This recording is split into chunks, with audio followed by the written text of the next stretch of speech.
Ye West, the fashion icon, has outdone himself. He has finally designed a shirt his fans won't overpay for.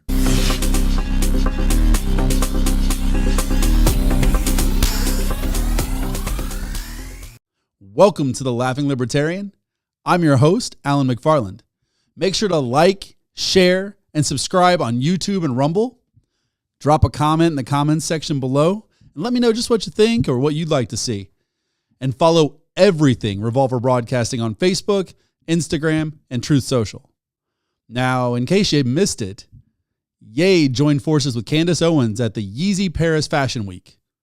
And they brought a message that has been banned across media while wearing shirts bearing messages, or a message, that has been defined as hate. Apparel with this statement has even been barred by online retailers. That message? White Lives Matter. This message, which we have seen attached to all other racial makeups, melts the faces of liberals.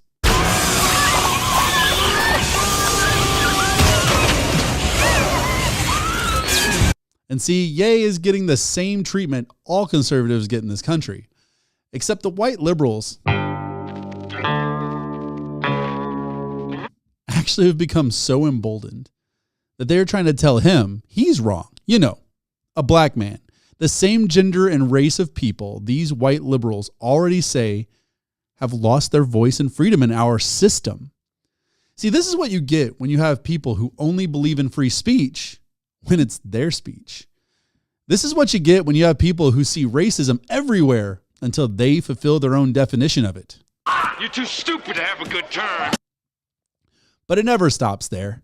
And in some ways, Kanye has taken a lot more heat than your average conservative because he's actually seen as a race traitor.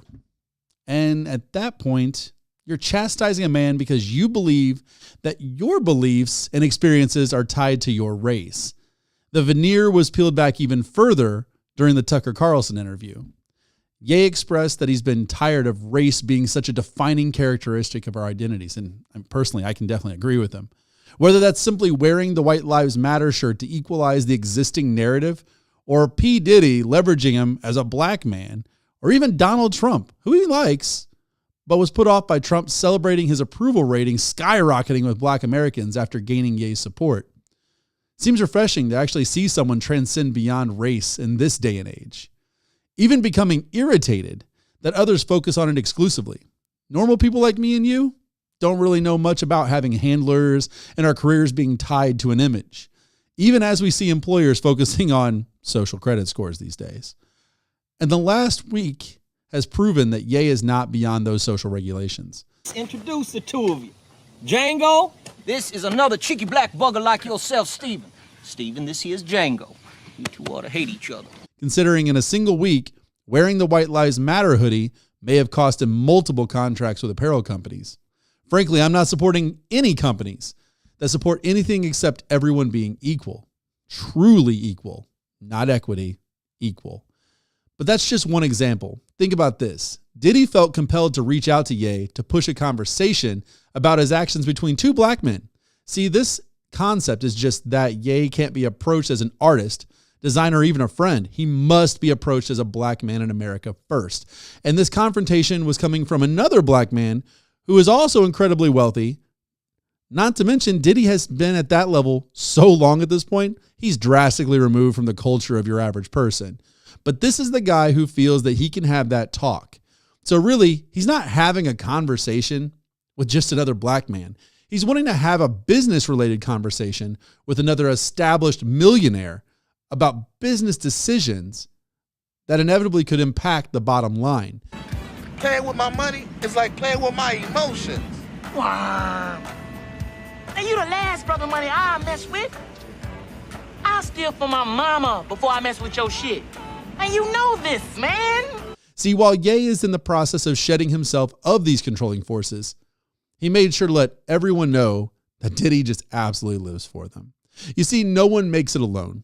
No matter your wealth, you are reliant on someone else. Even at the top, you need customers. And while a lot of these powerful players are of the Jewish faith,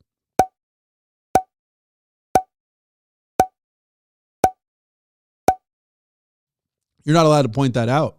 I mean, one mention on Instagram and they ban you. For what? Anti-Semitism. You know, the mostly pro-Palestinian platform has a problem with not only supporting Israel, but in the same breath, that mentioning the word Jewish means anti-Semitism. It's pretty interesting, right? Anti-Semitism. Announcing that a lot of wealthy and powerful people are Jewish. Damn, that hits harder than Lizzo falling out of bed.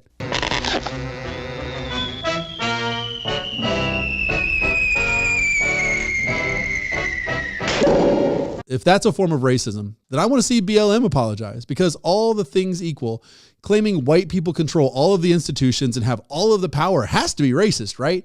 We can't stand by and watch people use such hurtful compliments. I mean, this is America. It's a fucking clown show is what it is. So run down the list. Told not to support Trump. Threatened for MAGA and White Lives Matter apparel. Made to look crazy by liberal media. Diddy leveraging him and Instagram banning him. Why? Because they don't make money after their money-making schemes are exposed. Just proving that loving this country and having conservative values is the biggest threat to the liberal establishment. And they will attempt to destroy it, no matter what your skin color is, obviously. Just remember, Black Lives Matter until they have a dissenting opinion. No freedom to think, no freedom to speak, and a significant amount of pressure to follow their rules. Looks like the roots of slavery are flourishing in the Democratic Party. The change just come in a different form these days.